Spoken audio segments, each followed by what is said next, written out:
Hey guys, it's Michael Matthews. This is for Professor Delacorte's class, Physics 106. And today I'm going to be talking about electric fields and electric field lines. Um, let's just jump right into it. Okay, so the overview, what we're looking at today is what are electric fields? Okay, these are some of the things that we want to understand. So, what are electric fields? What is the definition? What do they even mean? Because right when you hear electric fields, I mean, you might have an idea of something, but it could still be a little confusing. So, we're going to talk about what are electric fields. Second, how do I draw electric field lines? And so, this is going to be something that is really important. In your physics career and in this class is knowing how to draw electric field lines and kind of what they mean. You know, what is the purpose of an electric field line, um, and how they work. And then finally, we're going to do some practice problems, okay, and just get our feet wet a little bit and do some actual application. And finally, of course, this awesome picture on the right. You know, did someone say field? Like as in electric field, right? And so there's this little girl and her hair is going all crazy, and once we learn a little bit more about field lines, you'll understand why that's funny. Okay, slide 3. So, what are electric fields? So, the definition of an electric field is the amount of force per unit charge. Okay, so let's think about that. The amount of force per unit charge. So, if we look over here on the right, we have a whole bunch of different diagrams. So, in this top portion right here with the two red particles, we can see that they're both negatively charged, right? And so something that's really important to know in physics is that when you have two negative particles, they are going to repel each other, or any charge that is the same, right? And so we can see over here these two positive charges also repel each other. And you can see that there's forces going off in the different directions, showing that these particles are indeed like actually leaving each other, right? And then in this bottom diagram, we have a negative charge and a positive charge, and we have the forces going towards each other because they're attracted to each other. Um, with this, we have an equation, okay? So E equals FQ, and this is very similar to our definition, as you'll see. So E is what is defined as electric field. That's just a quick way of writing it. And this is in units of newtons per coulomb, okay? F is force in newtons, and Q is the charge in coulombs. And so we can see really quickly that with E equals F divided by Q, that is pretty much the definition, which says force per unit charge. Okay, so it's kind of like how these particles of charge are interacting with each other. Okay, so let's go down to another equation. Here we go. You might be thinking, wow, this looks really scary, but really it's not, and you guys already know it. So let's look at it. So E is electric field. So N over C newtons per coulomb electric field. Q is not Q. K is a constant, and so that's going to be 8.99 times 10 to the power of 9. So no matter what, that K value is going to be the same. So when you see that equation, always just think that's going to be the same value no matter what. Q again is charge in coulombs. Charge of a particle, so that's right there. And then R is the radius between the charges, okay? So if we go back, we see that in between these particles, there's a distance, okay?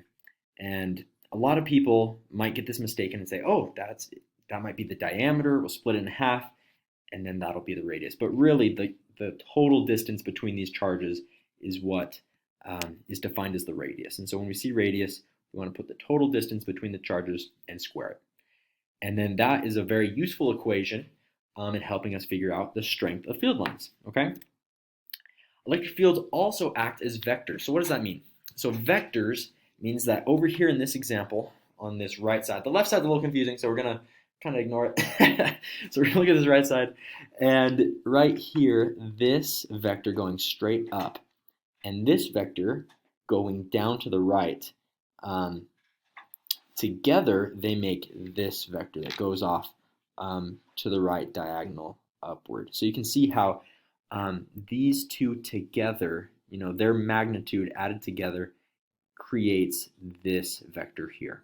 Okay, so that's really important. If you have charges, like for example, if you have a charge pushing up this way and another charge that's pushing or pulling down this way, this is the overall distance and the overall magnitude or direction. There's a lot of things we can figure out of that specific particle.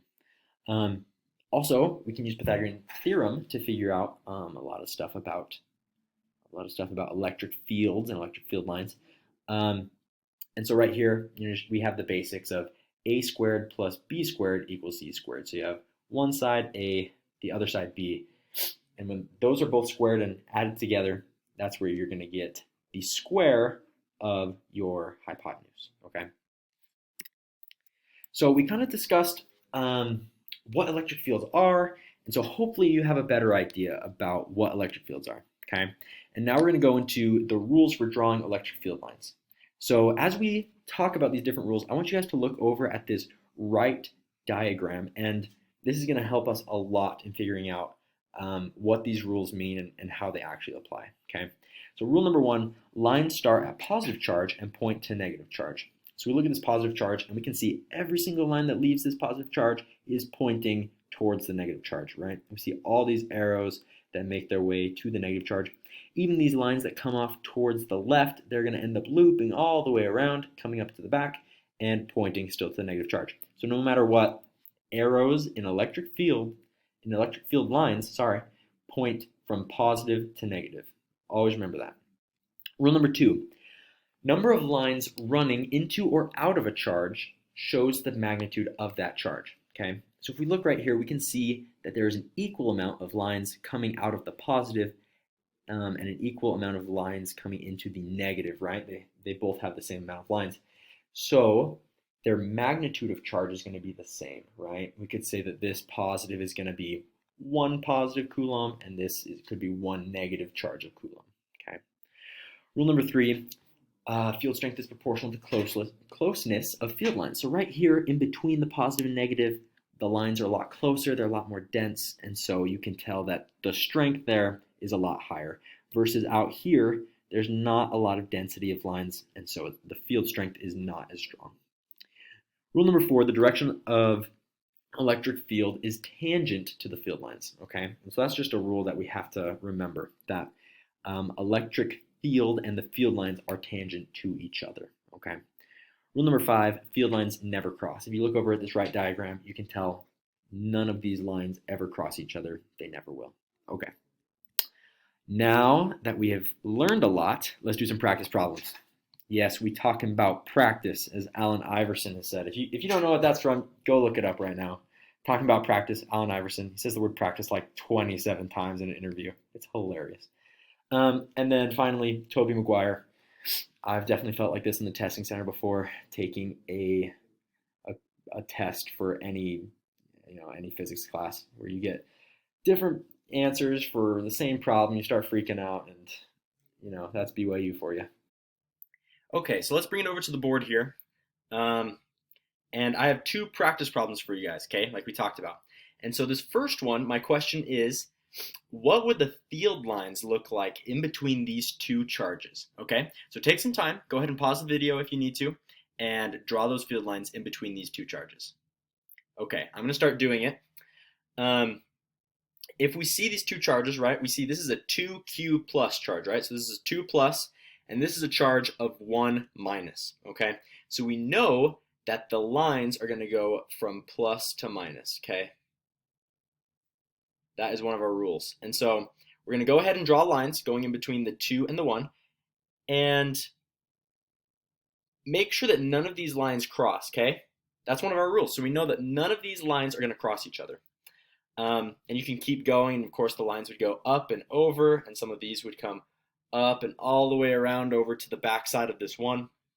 In regard to this problem, something that we need to look at is that this 2q plus charge is going to have more lines coming off of it, okay, with the arrows going this way, out towards this one, more than the 1 would receive, okay, because the 1 is a smaller value, okay, so make sure that on this 2q plus we would have twice as many lines going off and either being spread out or some of them connecting over to that 1 minus charge, okay, awesome. On this bottom problem, I'll kind of outline it for you guys, and then you can, again, pause the video if you need to, and give it a try. So right here, we're trying to look at the magnitude of the field lines right here at 9 meters, okay? And so here at 5 meters, we see that there's a 3 plus charge, okay? And then over here at 13 meters, we have a 5 minus charge, okay?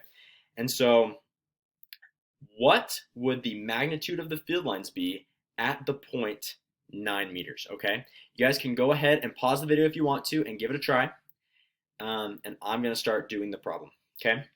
And so we know, and I have it all written down here, so it should have been, right, kind of a hint to you guys, that we're going to use the equation E equals K multiplied by Q over R squared, okay? And we would just go ahead and plug in the values that we know into this equation to solve for our ultimate or our overall value, okay? So let's go ahead and do that. So at this 3 plus charge, we are 1 meter, 2, 3, 4 meters away from our reference point. And so right here we would put 4, right? So that'd be 4 squared. And then the Q is going to be 3. And notice that the Q is in absolute values, meaning that the positive and the negative values on these numbers are not going to matter in this equation.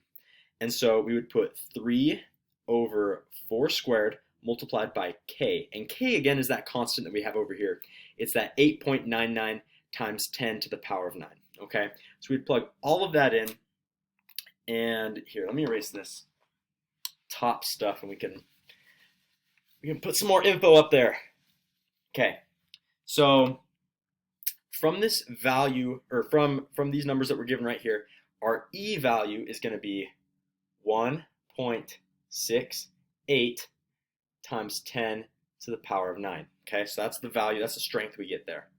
If we come over here to this -5, we're going to do the exact same thing that we did with the +3. So we go 1, 2, 3, 4. Our distance in between the charge and our reference point is 4. So again, 4 squared on the bottom. Our charge is 5 minus. Again, that minus isn't going to mean anything. So we're just going to do 5 divided by 4 squared multiplied by our K. And if we do that, then our E value is going to end up being 2.81 times 10 to the power of 9, okay? So if we look at this, we know that this is going to be acting somewhat as a positive charge, okay?